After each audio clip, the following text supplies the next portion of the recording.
سکھوں کی ایک تحریک تو آج کل چل رہی ہے، اس تحریک کی بدقسمتی ہے یہ کہ یہ ابتدا ہی سے وائلنٹ ہو گئی. اس کا کتنا بڑا نقصان ہوا ہے اس کا سب کو اندازہ ہے. کہ ٹھیک ہے، قوم ہے، اس میں جان ہے، وہ ابھی قربانیاں دے رہی ہے، لیکن یہ کہ جو کچھ جتنی قیمت وہ دے چکی ہے اس کے حوالے سے کامیابی جو ہے کہیں بھی آس پاس نہیں. انہی سکھوں کی ایک تحریک چلی تھی 30s میں، عجیب تحریک تھی وہ، آپ سنیں گے. اب ہماری یہ تاریخ ہے لیکن ہم واقف نہیں، شاید آپ کو ہنسی آئے. سکھوں کے گردواروں کے ساتھ جو زمینیں وقف تھیں ان پر قبضہ ہندوؤں کا تھا. چونکہ برطانوی حکومت نے سکھوں کو علیحدہ مذہب نہیں مانا تھا، لہذا گردواروں پر کنٹرول کس کا؟ عبادت گاہ کس کی؟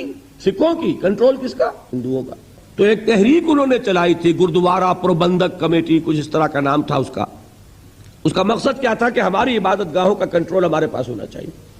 اب بھی وہ کمیٹی ہے، وہی کمیٹی اب کنٹرول کرتی گردواروں.